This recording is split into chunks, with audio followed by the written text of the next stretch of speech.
Ladies and gentlemen, during the past few weeks, I have seen your air forces in combat, and I am proud of what I have seen.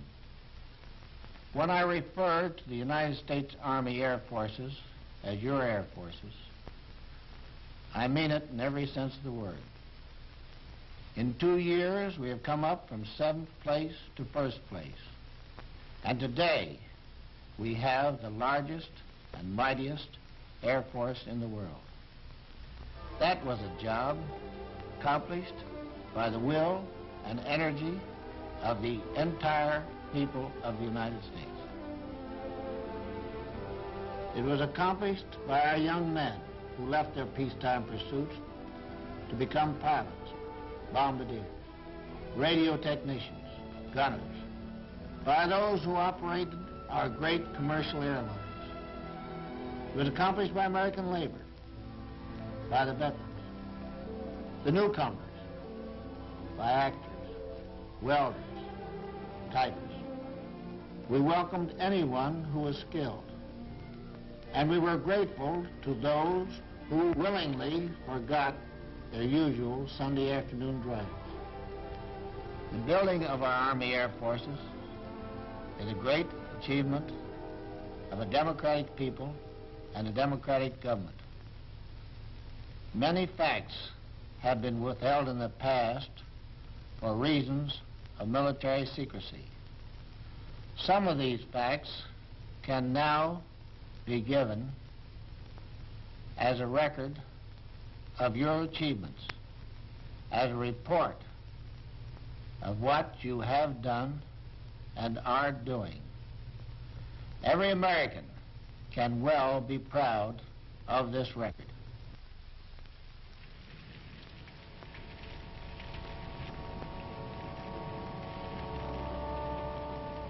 December 7th, 1941.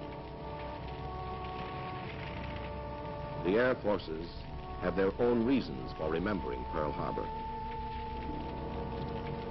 In the entire Pacific area, we had left only 176 planes.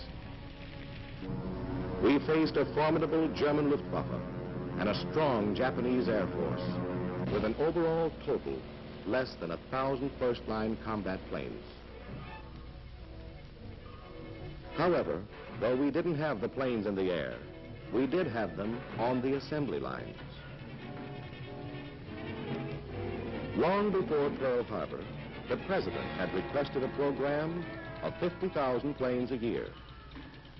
Due to this foresight, our entry into the war found us with our designs set, many of our factories converted to war production, and our bombers and fighters beginning to roll off the assembly lines. And we knew our planes were as good as any in the world, for the latest lessons learned in Europe, such as the need for heavier armament, had been incorporated. But what about the men to fly the planes? Training was the #1 problem. Lines of recruits appeared all over the country. The training commands pumped them into 2 main arteries. As the men arrived, schools sprang up to take them in. Air cadets went through a variety of schools preparatory to flying, while future ground crews learned 100 different trades. Some ground men volunteered for flying jobs. Others became officers. Flyers went on to the airfields, while gunnery training was given to bombardiers, navigators, and other potential crew members. Gaining constantly in skill, individually trained men from 1,000 schools poured on schedule into the operational training units. Here at last, they become units of air power. This program keeps aloft in the United States every day more than 120,000 men.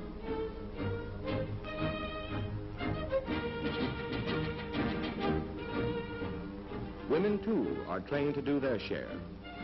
Our women pilots, the WASPs, deliver planes to home bases and perform tasks such as towing target sleeves for gunnery practice. Our air whacks have been trained for jobs in many phases of the service.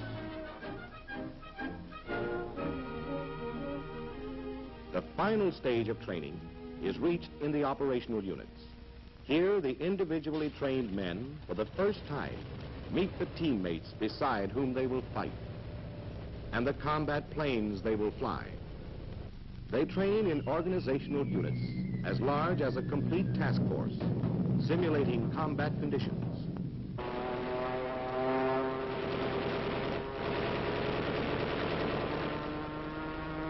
At the Florida Tactical Center, officers back from duty overseas bring new problems, new frontline techniques to be worked out and taught. Some of the refinements of skip bombing were developed here. With a modified gun sight at low altitude, the pilot shoots his bombs into the target and takes evasive action. In a few weeks, this dummy target will be an enemy tank.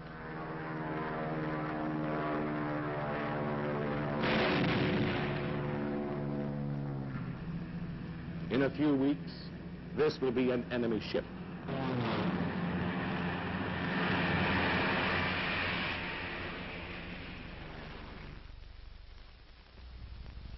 When ready for combat, the individual bomber team is already part of a larger team called a squadron.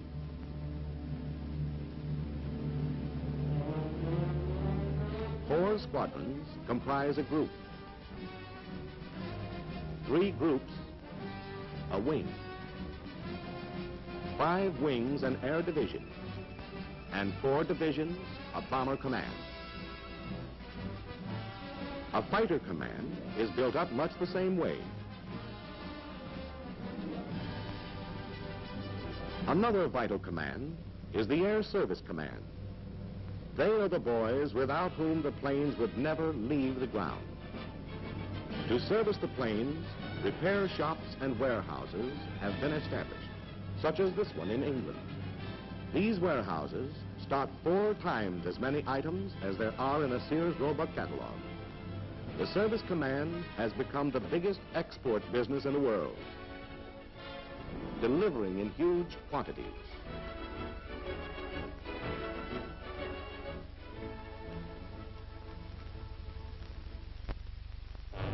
This damaged fortress, Stella, is typical of the planes that come back from a mission badly in need of the Air Service Command.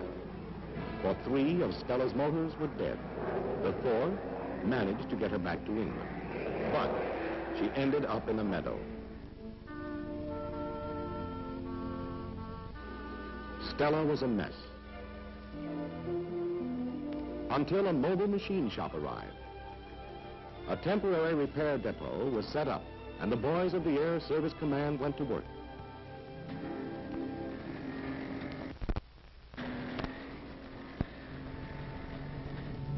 After a few days, it began to look as though Stella might use a runway again, so bulldozers were moved in. A few new parts, a few more days, and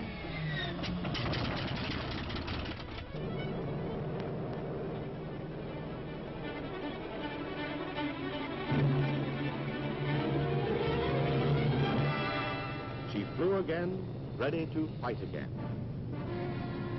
Thanks to the Air Service Command. The 3 commands are the backbone of an overseas air force. This is a global war. To understand the extent of our air operation, we must take a global point of view. You're looking at the world spread out from the North Pole.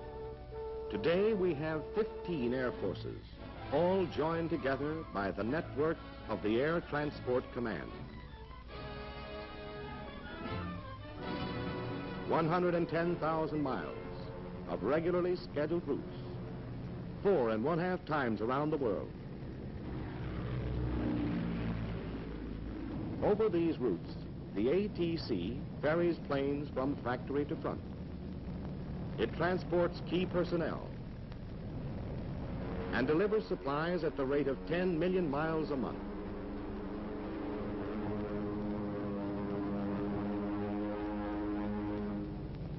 It will take anywhere, anything that can possibly fit into a plane. Once it delivered to Alaska, a complete hospital in 36 hours. It flew a shipment of grenades from the United States to Guadalcanal in 4 days, when our men needed them desperately. The little extra that can turn the tide of battle. This is the daily mission of the Air Transport Command.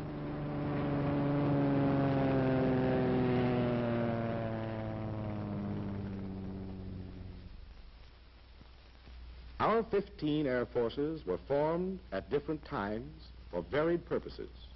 The first 4 were the backbone of our development. The 1st and 4th defended our coasts. The 2nd and 3rd were training forces. 11 are in action overseas. 14 bombers were the nucleus of our 1st Combat Air Force. They had escaped the Japanese drive on the Philippines. Out of bombs and ammunition, these battered early model fortresses headed for Australia, evading the swift Japanese expansion over the islands of the Pacific. This was the beginning of our 5th Air Force. The 5th is a self-made Air Force. At the start, it had to improvise with whatever facilities happened to be available in the area. Nevertheless, within 3 months, it had joined the Navy in the Battle of the Coral Sea.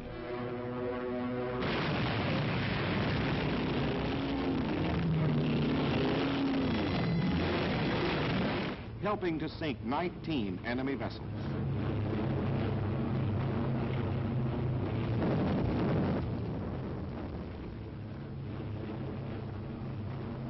Some months later, a B-24 on reconnaissance located a column of Japanese warships moving through the Bismarck Sea toward New Guinea. This was the 5th's big chance. Every available plane was sent into action.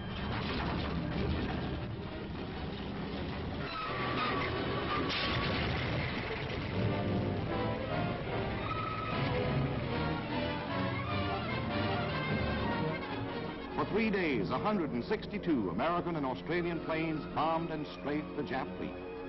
Many of our flyers came in at mast-high altitude to skip bomb the enemy.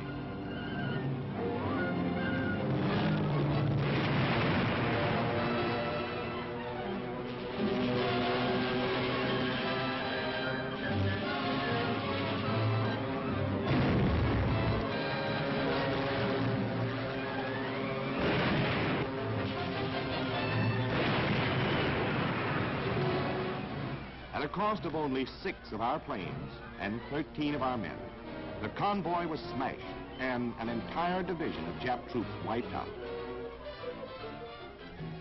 This marked the limit of Japanese expansion. The 5th proceeded to take the offensive against the enemy's formidable system of interlocking bases. Japanese pressure had been concentrated on Port Moresby. We countered swiftly.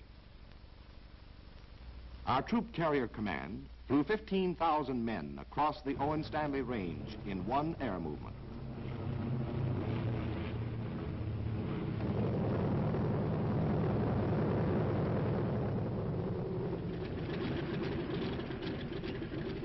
Then kept them supplied with more than 2 million pounds of food and equipment a week. Guns were moved in, and the wounded evacuated on the return trips.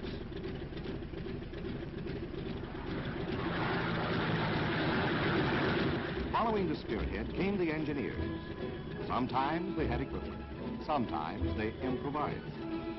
Whatever their tools, they built airstrips out of the jungle in record time. From these advanced airstrips, the 5th was able to strike deeper into the Jap perimeter. Rabaul.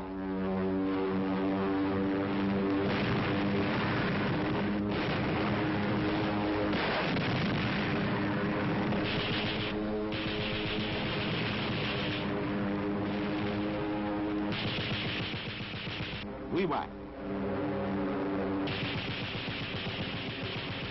We strafed enemy airfields and installations again and again.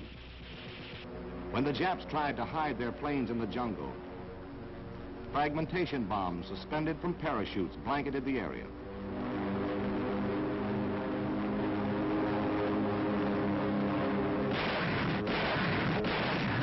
The 5th has destroyed over 1,500 enemy planes, 400 of them at WWII alone. Our air superiority in the Southwest Pacific has been definitely established.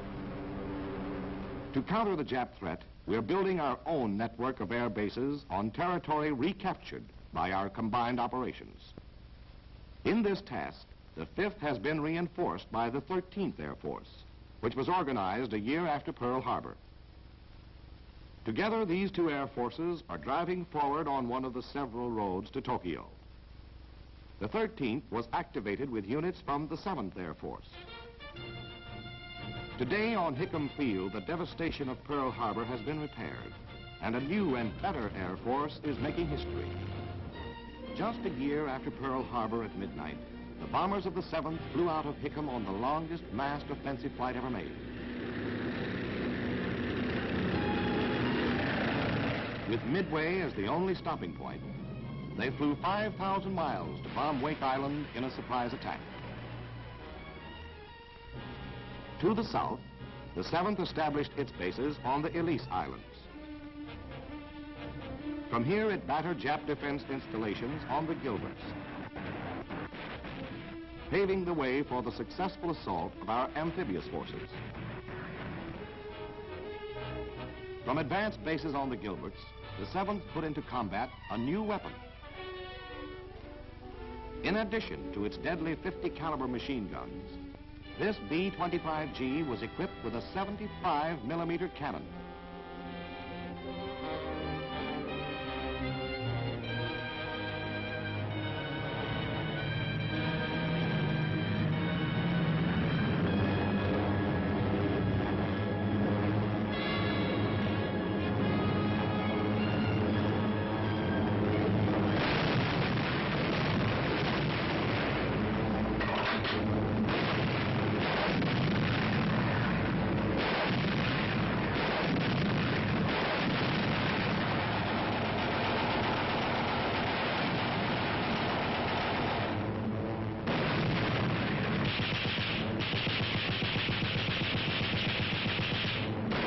Saturated by the firepower of the 7th and of the Navy, another impregnable stronghold was taken by our armed forces.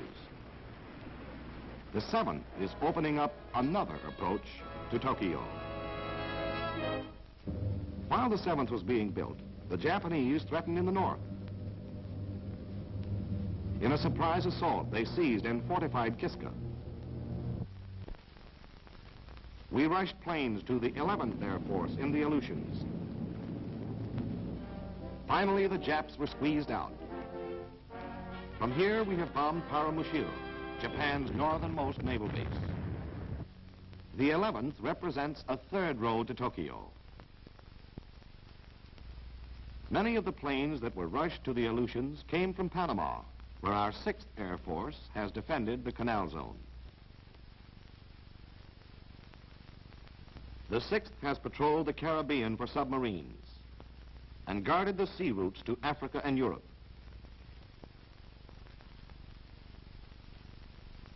Based in England is our 8th Air Force, within striking distance of German production centers.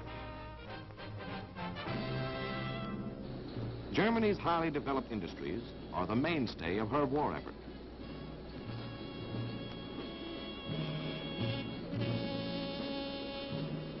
Our strategic bombing has been aimed at the heart of these industries, executing the United Nations strategy of weakening Germany for the invasion.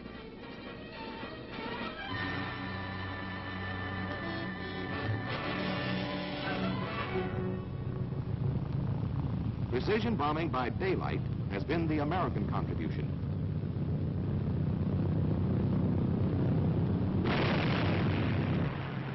Night attacks on whole industrial areas has been the job of Britain's RAF.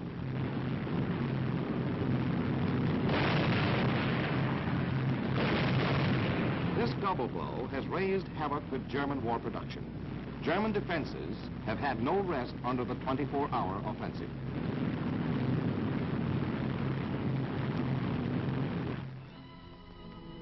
Wrecked cities present an additional problem. As this captured film shows, the Army has been forced to take charge of Berlin's frightened population.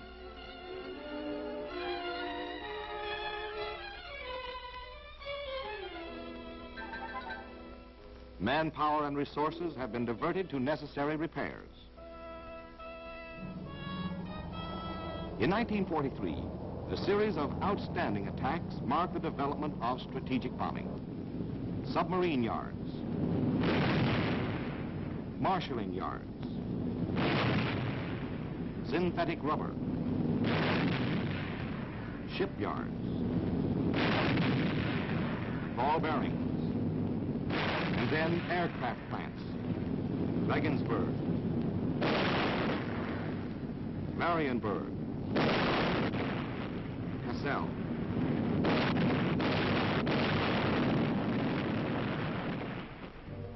Today, the huge missions over Europe must be carefully and elaborately planned. Our flyers can expect any trip to develop into a major air battle. At a dozen scattered airfields, the bombers are assembled and moved to the starting lines.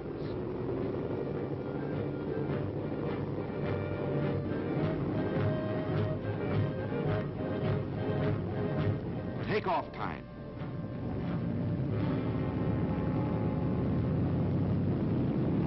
And the imposing forts and liberators thunder into the gray English dawn.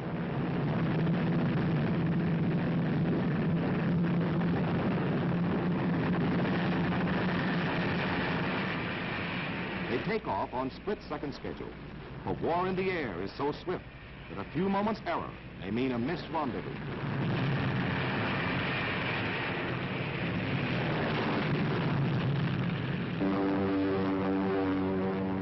At the fighter fields, thunderbolts are ready.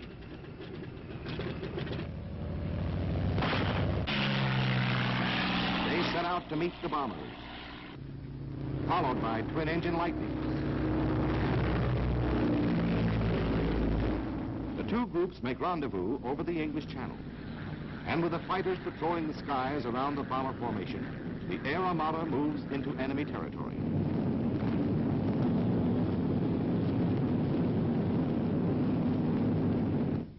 News of the approaching air invasion is flashed through the German warning system.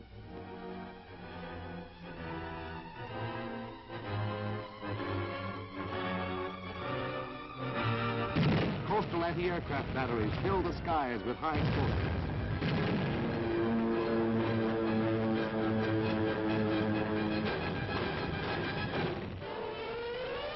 Alarm sirens wail over the German fighter fields and pilots sprint to their planes.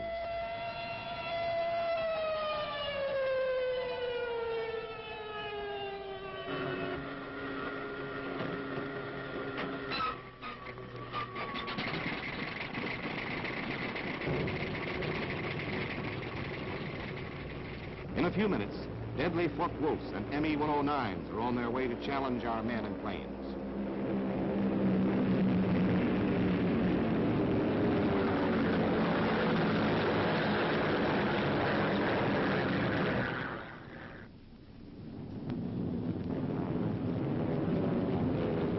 Our fighters peel off to meet the enemy threat, and the battle is on.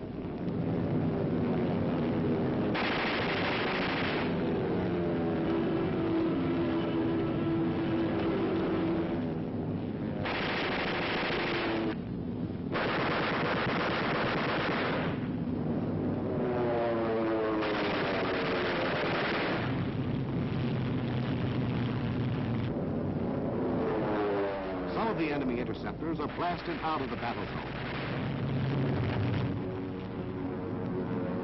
Despite opposition, the bombers push on deeper into enemy territory, their progress mapped by vapor trails. In formation, the bombers can lay down a deadly pattern of protective fire.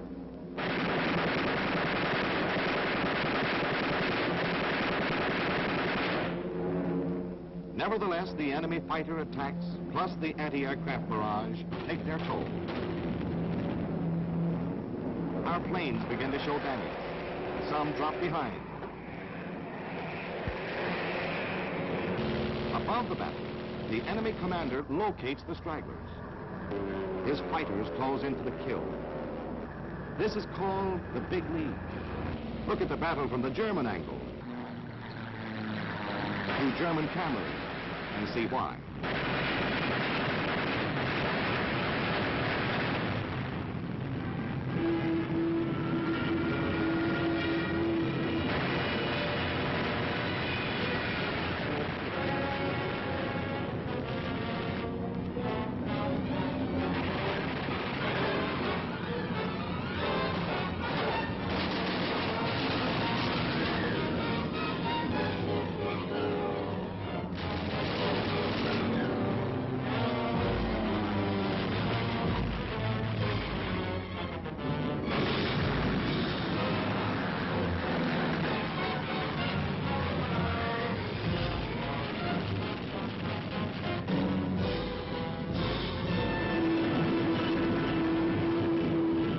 The main body of our formation closes in on the target. The enemy has never succeeded in making an American mission turn back before completing its task. Despite the threat of sudden, violent death, our flyers stick to their jobs until the bombs are away.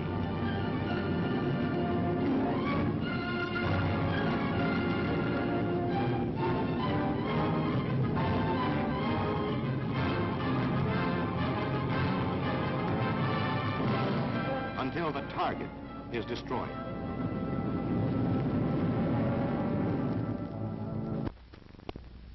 While the 8th hammered Europe, a new Air Force, known by the code name of Junior, had been activated. Its purpose, strength and destination, all secret. The secret came out in Africa. Junior was the 12th, an Air Force created to take part in the African invasion. Most of its operations were tactical. A tactical Air Force operates in the battle zone, smashing the enemy wherever he is vulnerable.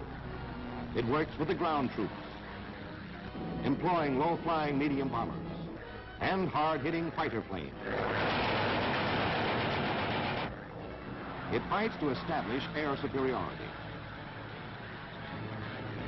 In Tunisia, in 2 days, the 12th wrecked 112 Nazi planes in the air and on the ground.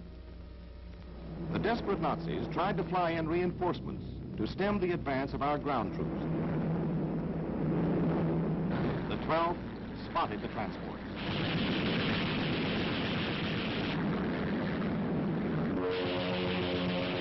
No reinforcements arrived. In the meantime, the 9th Air Force had joined the RAF in covering General Montgomery's victorious march from El Alamein. At the close of this campaign, the 9th joined Junior, and they worked together in the invasion of Sicily and Italy. In amphibious landings, the foot soldier has to carry out one of the toughest and most dangerous of all combat assignments. Air cover is of supreme importance, both to his morale and to the success of the operation.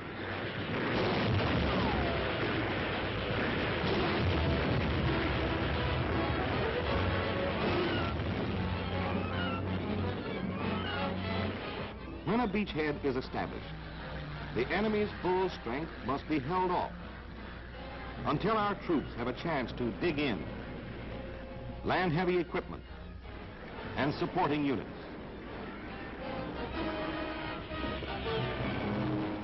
The tactical air power of the 12th and the 9th accomplished this in Italy. Our planes riddled the enemy's communications.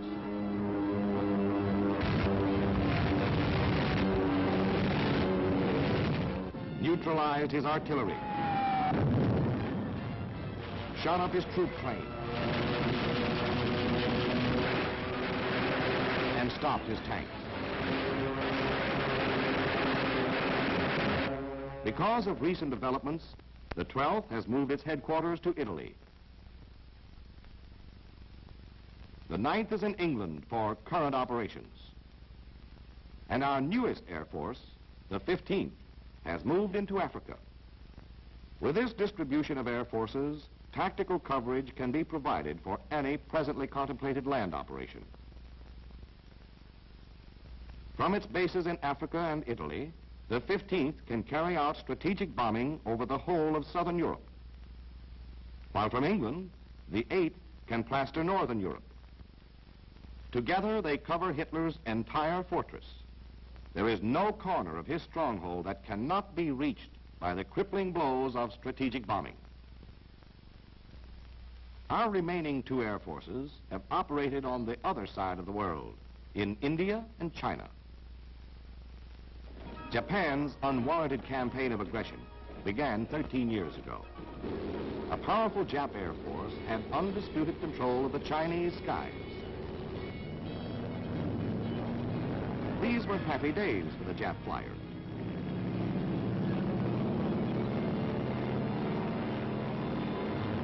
They flew their missions almost unopposed.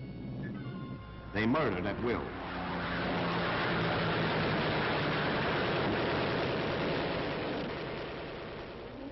But in 1941, while America was still at peace, some visitors arrived in China. These were the Flying Tigers, under the command of a master tactician, Claire L. Chennault. Unaware of their presence, a Jap bombing mission headed for its target. The Chinese warning system flashed the news across the hills to the Tigers.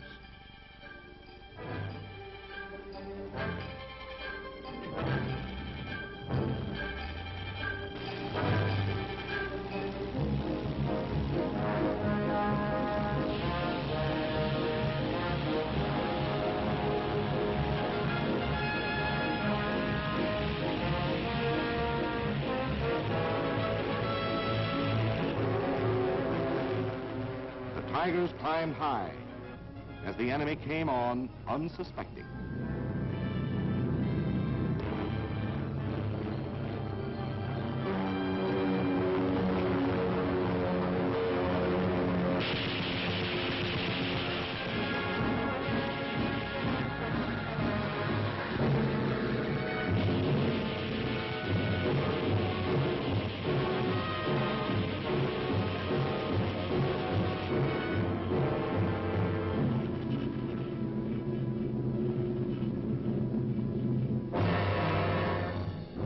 One gone, and a Flying Tiger circles around his victim to make sure of the kill. The score that day was 6-0. From then on, the Flying Tiger's combat record never dropped below 5-1. The Flying Tigers were supplied over the old Burma Road. Following Pearl Harbor, Japan took Burma and cut this supply line. The Tigers became members of General Chennault's 14th Army Air Force. But because of this same problem of supply, the 14th is still numerically small. Supplies for the 14th start the journey from the United States by ship. After a voyage that takes 2 months, the vital cargo is unloaded at Calcutta.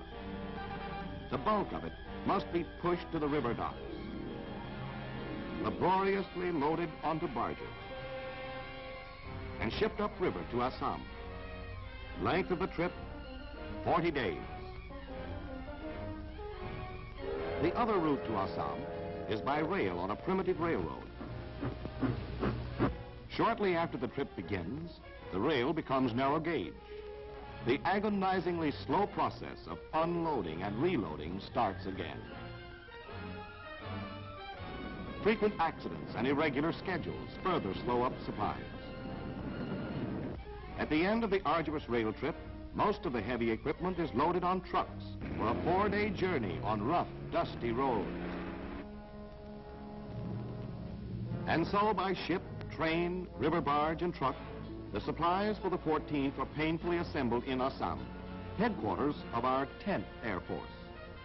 The 10th is one of our oldest air forces, created in haste when the Japs threatened India. Today it defends the western terminus of the only route left into China, the hop from Assam across the mountains to Kunming.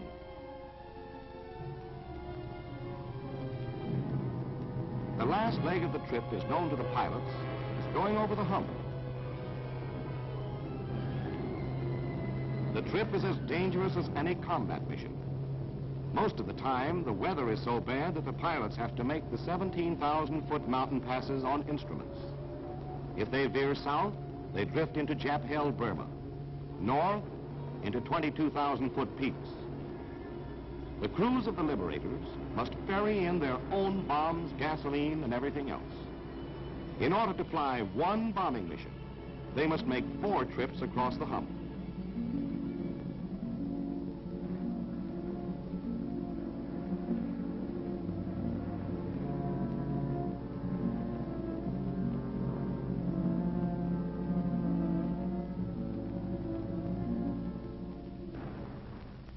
Finally, the bombs, the gas, the tires, the food, the cigarettes, the 1,000 things our flyers must have, arrive at Kunming.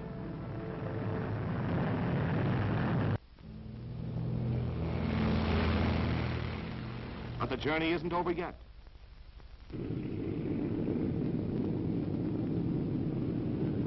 There's one more leg into enemy territory.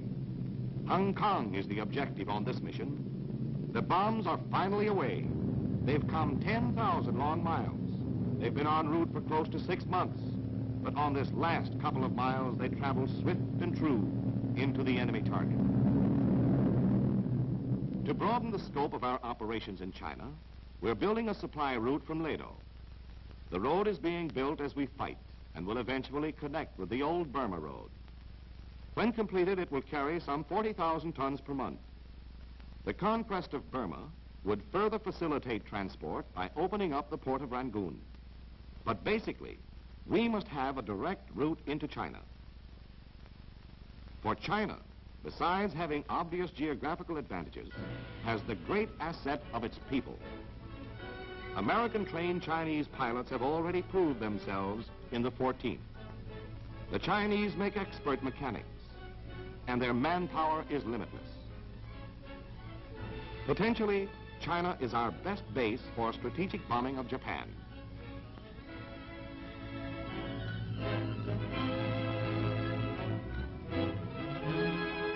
We've struck at the enemy's defenses from every side. We've had some success, but Japan is still far away. For our 15 air forces all over the world, 1943 was a year of great achievement. We flew more than 350,000 combat sorties, but in 1944, we will fly an estimated 1,500,000 sorties. Over 4 times as many as last year. In 1943, we dropped nearly 200,000 tons of bombs on the enemy. In 1944, we will drop an estimated 700,000 tons, 3.5 times as many. In 1944, our strength in every category of air power will decisively outclass the enemy.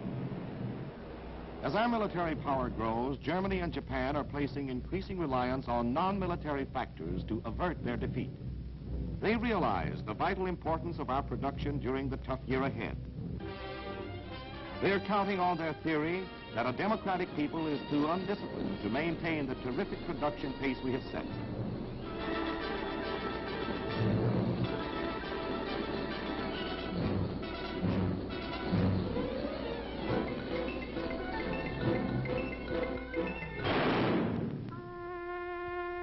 They think they can make the cost of victory so horrible that we will weary of the horror. We in the Air Force know the price of victory. Every battle takes its toll of our planes and men.